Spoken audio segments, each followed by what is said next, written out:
दोस्तों महाराज जी आ गए जल लेकर के।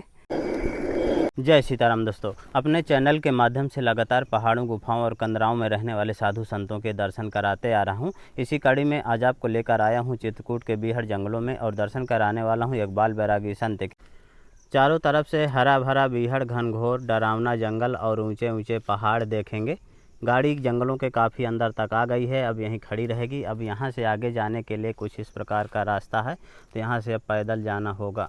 तो आइए दोस्तों चलते हैं कुटिया की तरफ। कुटिया की तरफ जाने के लिए कुछ इस प्रकार का हरा भरा रास्ता है। क्योंकि यहाँ कोई आता जाता नहीं है, इसलिए रास्ता उतना अच्छा नहीं मिलेगा। अंदाज़ा लगा के महाराज जी की कुटिया की ओर जाना होता है।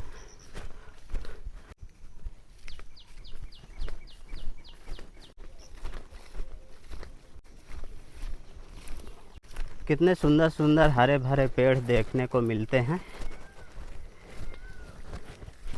जंगली पक्षियों की आवाज़ें आ रही हैं। बहुत अच्छी छाया है पेड़ों के नीचे और ठंडक भी है। और महाराज जी की कुटिया यहाँ से अभी लगभग आधा किलोमीटर आगे पड़ती है। इधर तो काफ़ी गहरी खाई है दोस्तों। इधर से रास्ता नहीं समझ में आ रही, मुझे लगता है इधर से उतर के जाना होगा इधर से। और ये नीचे नीचे रास्ता दिख रही है। और ध्यान से सुनिए, मोर की आवाज़ आ रही है।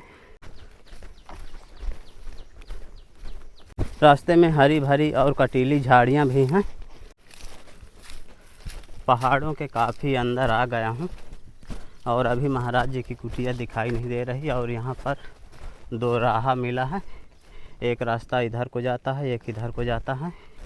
इस रास्ते में महाराज जी की कुटिया पड़ती है। जंगलों के रास्ते से होते हुए मैं एक झरने के किनारे पहुंचा हूं। और देखें यहाँ पर कितना स्वच्छ जल भरा है। और यहीं से पार करके महाराज जी की कुटिया की तरफ जाना होता है। कुछ इस प्रकार का रास्ता है। बीहड़ जंगलों को पार करता हुआ मैं महाराज जी की कुटिया में आ गया हूँ। ये महाराज जी की देखे कुटिया है, बिल्कुल साधारण सी, घास फूस और कांसा कुसा से बनी है। चारों तरफ से आप जंगल देखेंगे, ऊंचे ऊंचे पहाड़ देखेंगे। इधर भी पहाड़ है, चारों तरफ से जंगल है और इधर भी पहाड़ है। जय जय सीताराम महाराज जी। दोस्तों आवाज़ नहीं आ रही, महाराज जी कुटिया में अभी नहीं है, शायद जल लेने के लिए गए होंगे।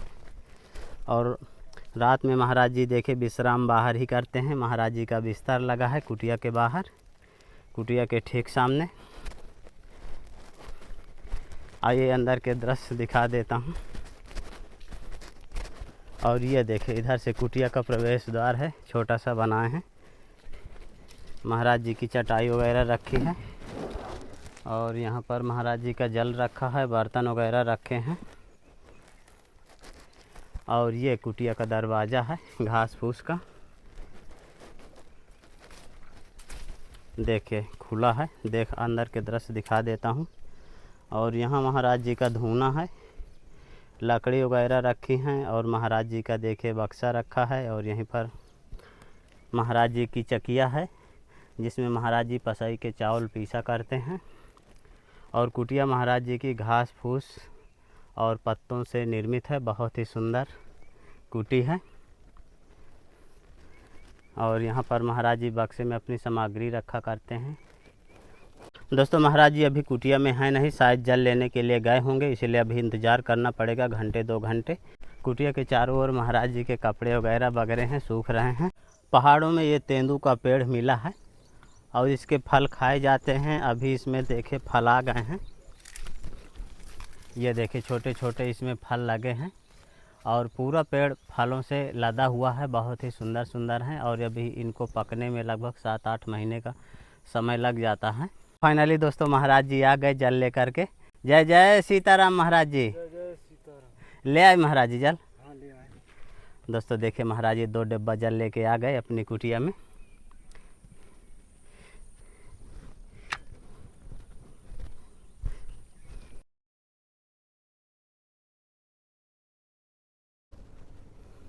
महाराज जी अब अपने कपड़े समेट रहे हैं।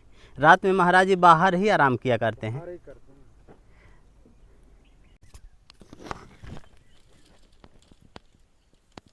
महाराज जी जो जल लाए थे अब पतीली में घड़े में भर रहे हैं। महाराज जी आपकी सेवा में कुछ सामग्री है। आज महाराज जी आपके लिए इसमें आम है और महाराज जी आपकी सेवा में सेव हैं। तो महाराज जी सब्जी है। महाराज जी आप इसमें आपकी सेवा में गुड़ है, चीनी है और महाराज जी साबूदाना है और ये फलाहारी के लिए मूंगफली फलार खूब लाया। और महाराज जी आटा है आपकी सेवा में। ठीक है। और महाराज जी इसमें घी है। ठीक है वाह। और ये महाराज जी आपकी सेवा में छोटी सी भेंट। आनंद करो, जो दान दे रहा है वो तो आशीर्वाद लगना ही लगना भाई। जल लाने के बाद अब महाराज जी पसई के चावल पीस रहे हैं।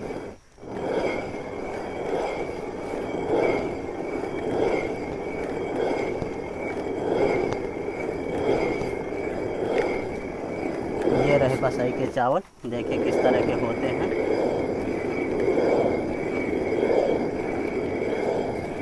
महाराज जी बहुत मेहनत पड़ती होगी। अरे मेहनत तो पड़े ही जाऊँ।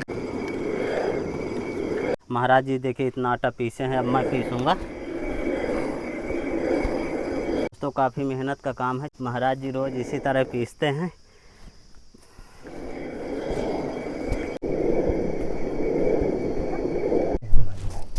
फाइनली महाराज जी का आटा पीस गया, लगभग आधा किलो के आसपास पीसे होंगे।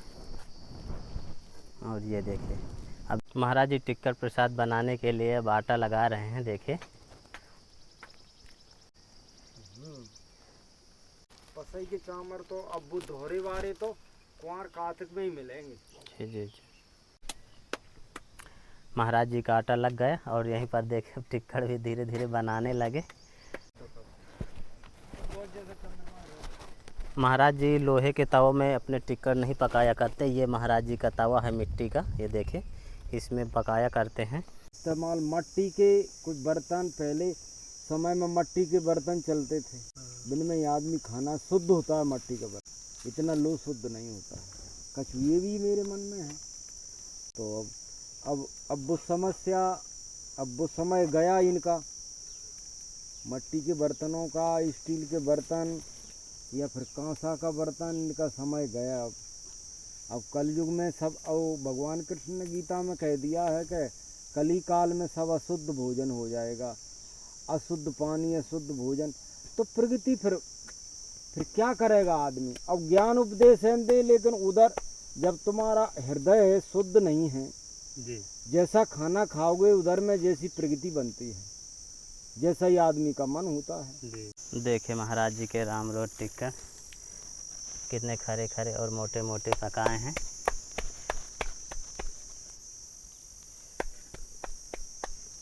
महाराज मिट्टी के तवा में टिक्कर पकाना थोड़ा समय ज़्यादा लगता है। हाँ, लेकिन पकते अच्छे हैं महाराज जी। पकते बढ़िया हैं दोस्तों। महाराज जी ब्रिज में तो बनेंगे, हाँ, यहाँ कहीं बनती ना दे।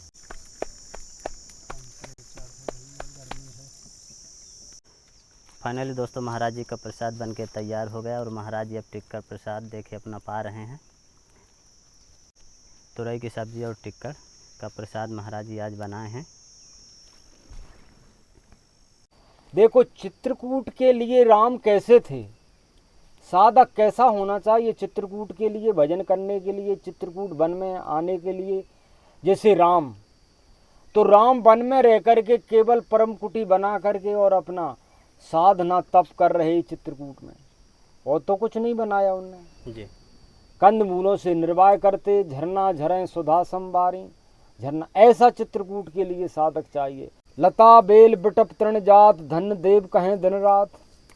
इसकी लता और जो बेल बिटप वृक्ष खड़े हुए, इनको धन्यवाद देवता लोग दे रहे।